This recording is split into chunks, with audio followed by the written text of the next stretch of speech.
ओम श्री परमात्मा नमः। मैं प्रोफेसर हृदय अवस्थी अपने परम पूज्य गुरु जी प्रातः स्मरणीय वेद मूर्ति तपोनिष्ठ गीता उपनिषद और पुराण के विशेषज्ञ प्रोफेसर पंडित भगवत शरण शुक्ल जी के साथ मैं आप सभी का Awasthi Ayurveda anatomy yoga and spirituality channel पर हार्दिक स्वागत करता हूं। हम लोग चलते हैं गुरु जी से सीखने के लिए। नमोस्तनंताय सहस्रमूर्तये सहस्रपादाक्षिशिरोरुवाहवे सहस्रनाम्ने पुरुषाय शाश्वते सहस्रकोटियुगधारिणे नमः। कृष्णाय वासुदेवाय हरे परमात्मने प्रणतक्लेशनाशाय गोविंदाय नमो नमः। इस चैनल से संबद्ध सभी विद्वत्गण, सभी जिज्ञासु छात्रवृंद एवं हृदय सज्जन वृंद, इस चैनल के संस्थापक तथा प्रबंधक आचार्य हरिहृदय अवस्थी जी, आप सभी का सांख्य शास्त्र की इस विचार परंपरा में स्वागत है। हम लोग संप्रति विचार कर रहे हैं, सबसे अनंत प्रश्न होता है कि जिस पुरुष का अस्तित्व आप यहाँ संपादन कर रहे हैं वह क्या सभी शरीरों में एक ही पुरुष है अथवा प्रति शरीर भिन्न है? जैसे हम लोग जो मनुष्य हैं, पशु हैं, पक्षी हैं, अनेक प्रकार के जो जीव हैं, जीवधारी कहिए, जीव नहीं जीवधारी हैं। ऐसा माना जाता है शास्त्रों के द्वारा कि 84 लाख योनियां हैं और एक एक योनि में करोड़ों जीवधारी, सर्वत्र जीवों से व्याप्त है पूरा एक, जितना आकाश तत्व है, पृथ्वी तत्व है, सही पूरा। तो वो जितने शरीरधारी हैं, क्या सब में एक ही आत्म तत्व है अथवा भिन्न भिन्न आत्म तत्व है? इसको कैसे जाना जा सकता? आचार्य वाचस्पति विश्व इस जिज्ञासा को उठाते हैं। तदेवं पुरुषास्तित्वं प्रतिपाद्य स किम सर्वशरीरेषु एकः किम अनेकः प्रतिक्षेत्रम। सभी शरीरों में एक ही वह पुरुष तत्व है, आत्म तत्व है। यहाँ पुरुष शब्द आत्मा का वाचक है। एकः पुरुषः एकः आत्मा किम अनेकः प्रतिक्षेत्रम। प्रत्येक क्षेत्र नाम शरीरम, प्रत्येक क्षेत्र प्रत्येक शरीर में क्या वो अनेक है, भिन्न भिन्न है? ऐसा संशय होता है, संदेह होता है। तस्य प्रतिक्षेत्रम अनेकत्वम प्रतिपादयति। तो यहाँ पर आचार्य ईश्वर कृष्ण की कारिका के विषय में कहते हैं।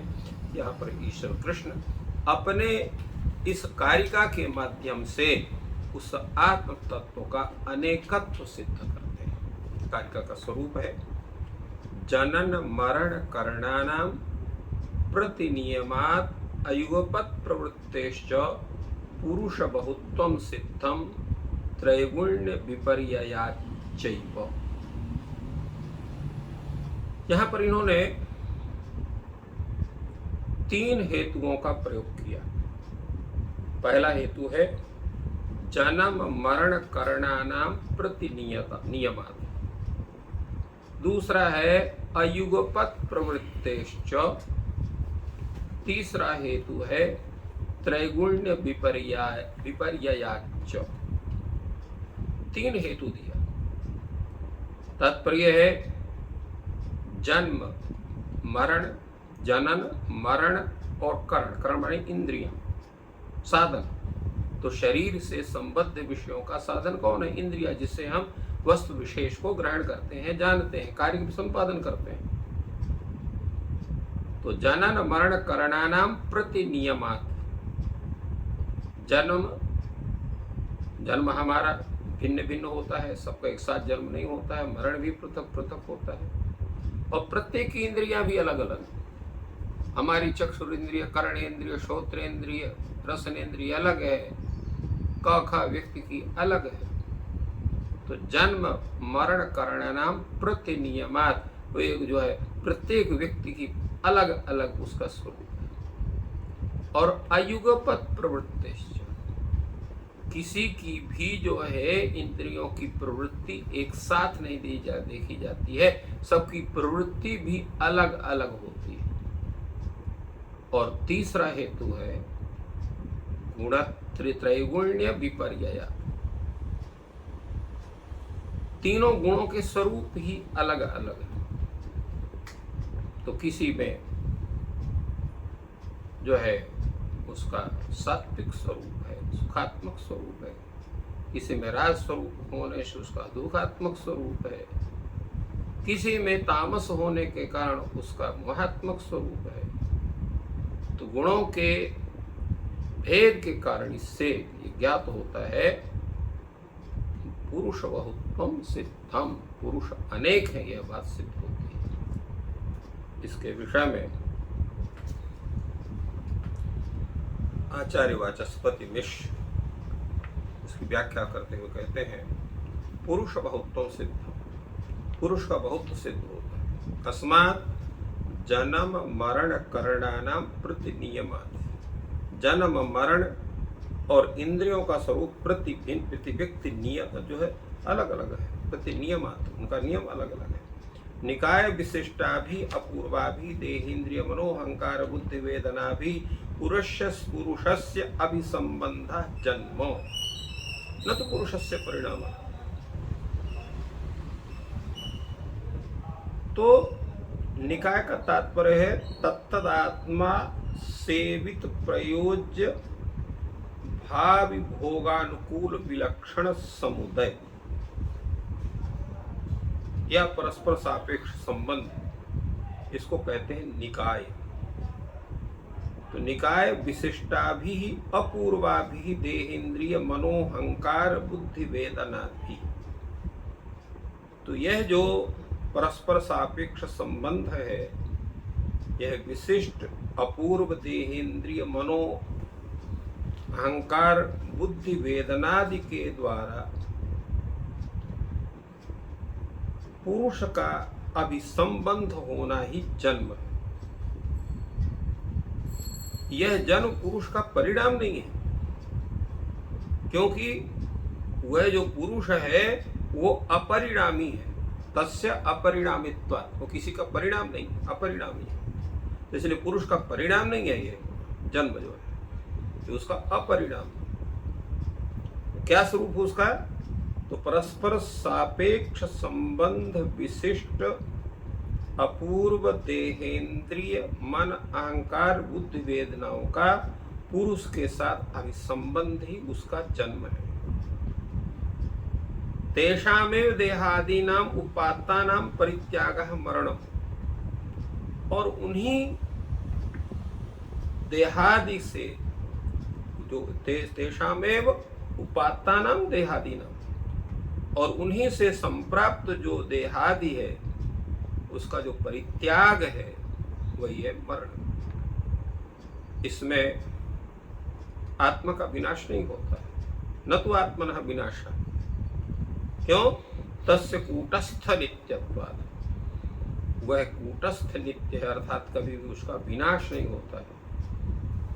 और जो यह 13 बुद्ध्यादि ये करण है, साधन है, यह 13 तेषाम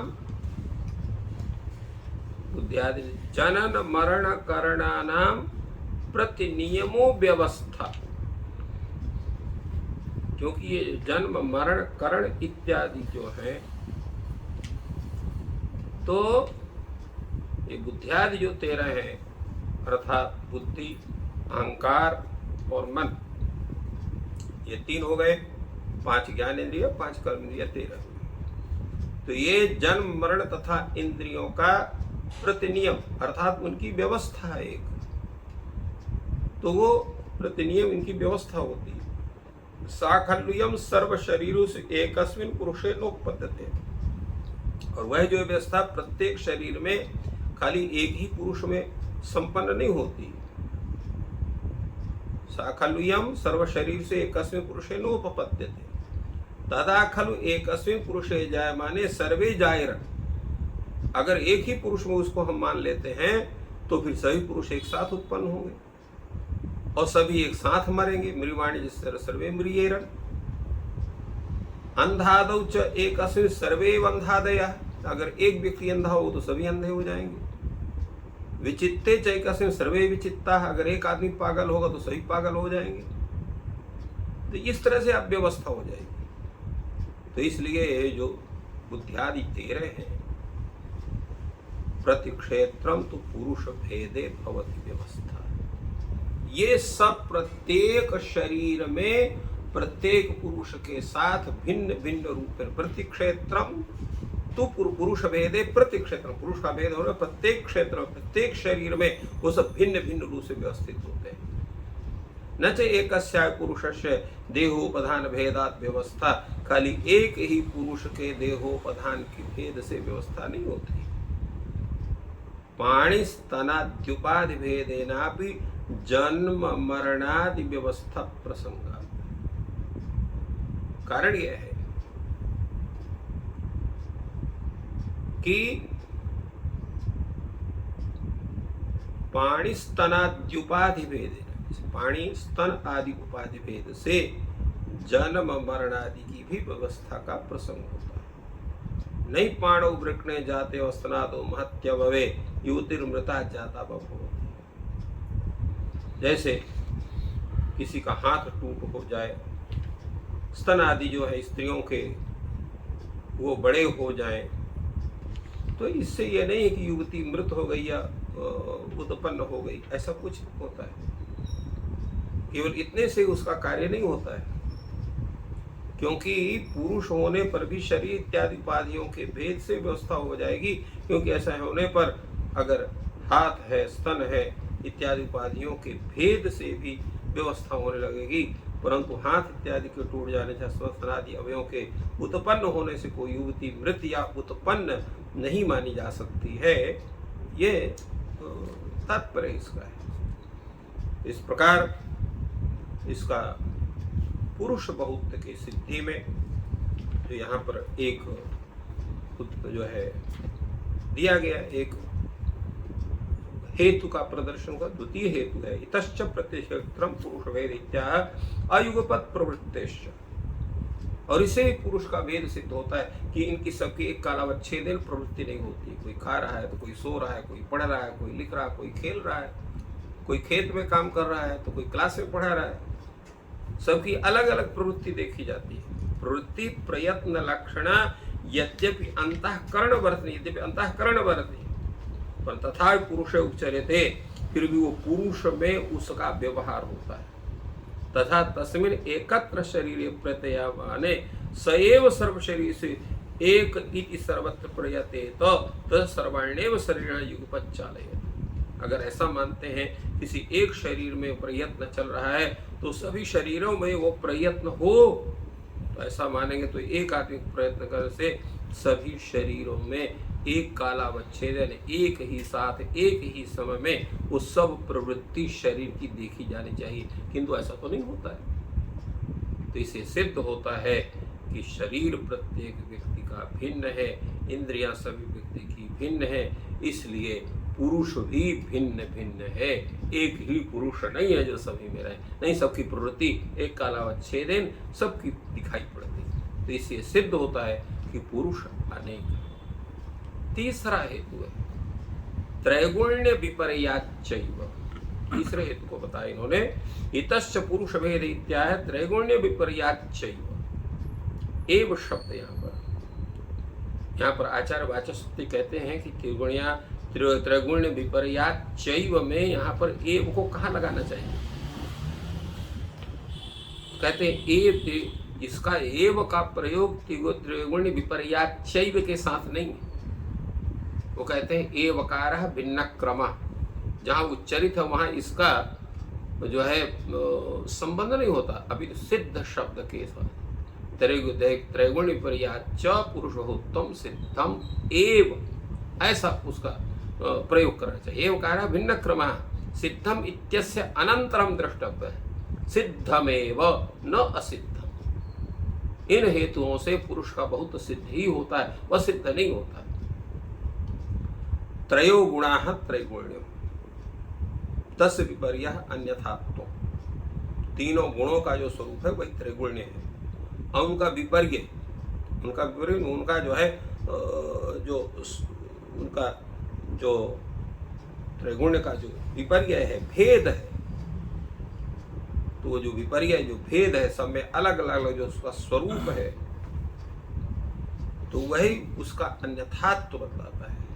केचित् खलु सप्तनिकायाः सत्त्वबहुलाः यथोर्ध्वस्रोतसः केचिद् रजो बहुलाः यथा मनुष्याः केचित् तमो बहुलाः यथा तिर्यग्योनयः सोऽयम् ईदृशः त्रैगुण्य विपर्ययः अन्यथा भावः तेषु सत्त्वनिकायेषु न भवेत् यदेकः पुरुषः स्यात् पुरुष भेदे त्वयम् आदोषः।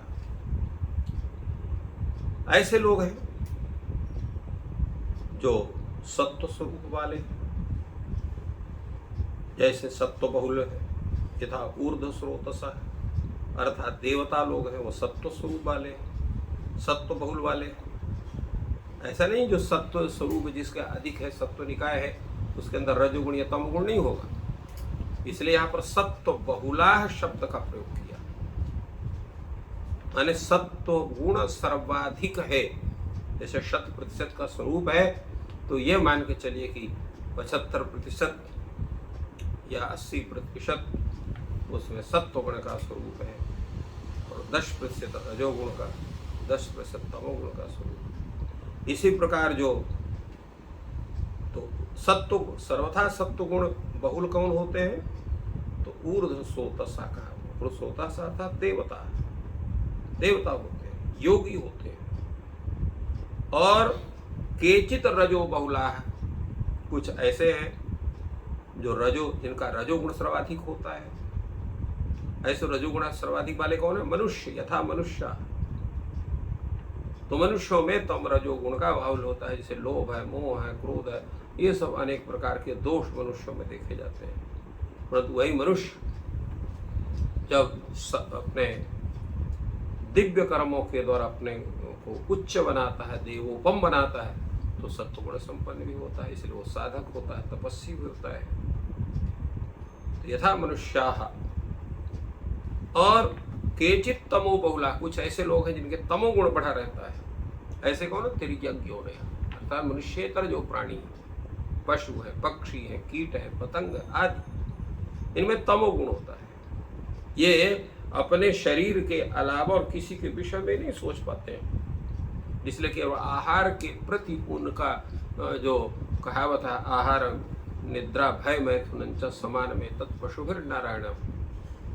तो आहार, निद्रा और मैथुन, ये जो तीन प्रवृत्तियां हैं, ये इनकी ही प्रधानता तिर्यक योनि में होती है, और वो स्वरूप मनुष्य आदि में भी है।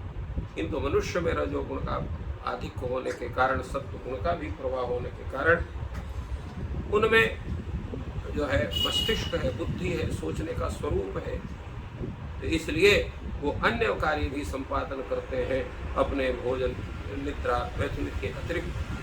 और तिर्यक योनि में वो सामर्थ्य नहीं।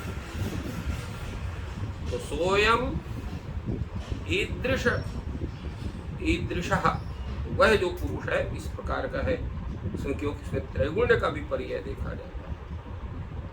अन्यथा भाव तेषु सत्वनिकायेषु न भवेत्, जो यह अन्यथा भाव है, केवल सत्व गुण से जब वो सभी केवल युक्त रहेंगे तो सभी भी संभव नहीं होगा। इसलिए अगर एक ही पुरुष होगा तो उसमें ये सब में त्रैगुण्य का भेद नहीं दिखाई पड़ेगा। तो त्रैगुण्य का भेद, त्रैगुण्य का विपर्य, वो केवल पुरुष बहुत जो है, पुरुष बहुत मानने पर हुआ। पुरुष तो सत्व है, तो अन्यथा भाव तेषु सत्वनिकायेषु न भवेत् यद्येकः पुरुषः स्यात् पुरुष भेदे तो अयम अदोषः। पुरुष भेद अगर मान लेंगे तो फिर कोई दिक्कत नहीं है। सब प्रत्येक पुरुष भिन्न भिन्न है, कोई सात्विक है, कोई राजस है, कोई तामस है, सबकी प्रवृत्ति भिन्न भिन्न है।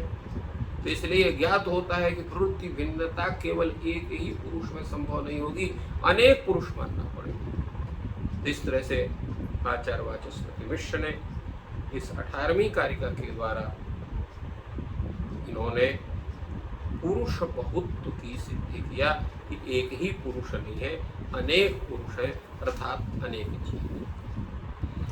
तो इस प्रकार गुरु जी ने बहुत ही सरल शब्दों में इस कारका का विवरण दिया कि पुरुष अनेक हैं और वो किस प्रकार हैं, वो सभी लक्षण हेतु की सरल शब्दों में व्याख्या की। ईश्वर आपकी सहायता करें। आपका दिन शुभ हो। धन्यवाद।